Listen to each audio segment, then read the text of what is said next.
Hola world. First I want to say forgive me for the background. My bedroom is my mass camp. Confined space, you gotta take what you can. So anyway, I was asked to elaborate on how I made my feather collar. So I wanted to give a quick tutorial. I just want to start off by saying that I did not take collar making 101. So as I said in my blog, if it seems a little bootleg to you, this is just what I decided I was gonna do. So I started off with just a cardboard box that I stole from a homeless man, and I cut just like an oval shape. It might be easier if you have a feather collar or you have a friend that has one that you can borrow and trace the frame. If not, I actually have one I can show you. It's an oval shape that's about 15 inches wide, but then again, you might want it, 15 inches long.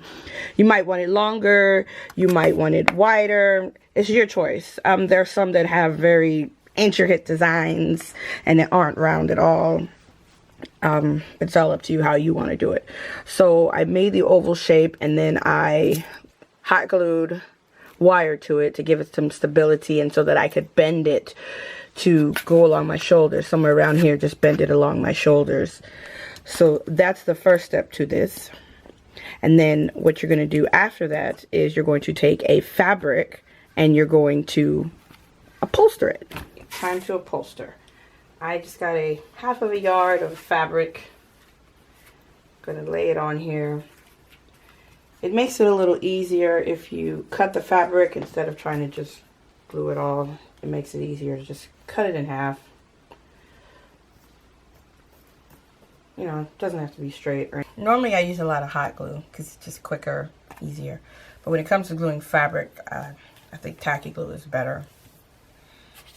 You gotta wait a little longer for it to dry.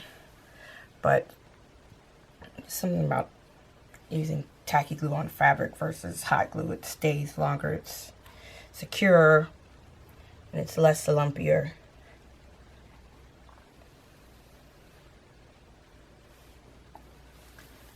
So with that, just place the fabric over, ta-da,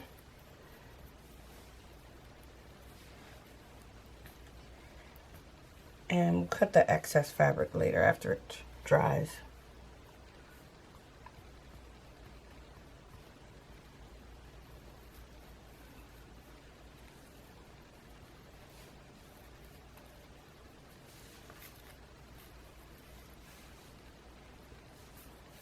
Okay, so we glued the fabric down, cut off the excess fabric. Now we need the strings that we're going to tie around our back. Now in theory you should use a wide, well, it's not a string, it's more of a trim. You should use a wide trim.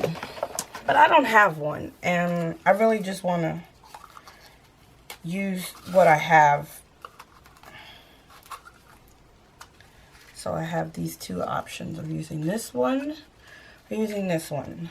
So I wonder if I have enough of this one to secure it and then also tie it behind my back.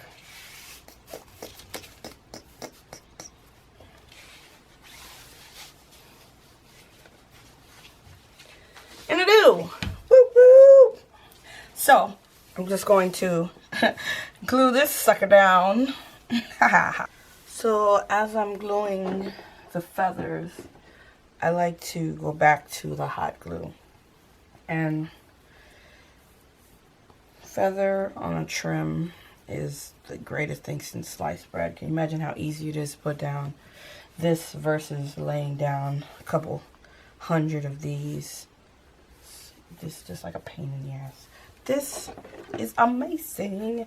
So I'm gonna start off with this one. Just glue the outside of the trim.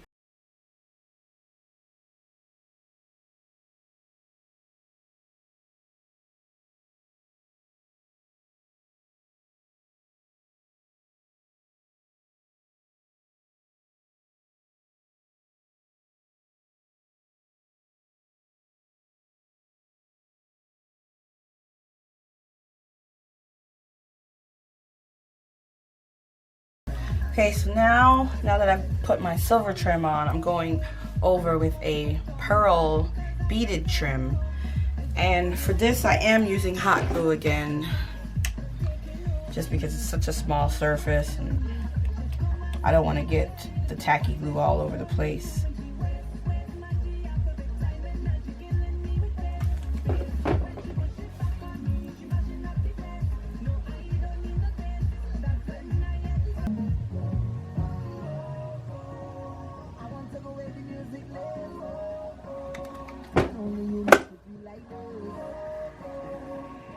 What we're going to do now is take these feathers and these as well and put them in between so they kind of give it even more pizzazz. And there you have the final product. I had to keep it kind of on the small scale. I couldn't go too big because it has to fit in the luggage.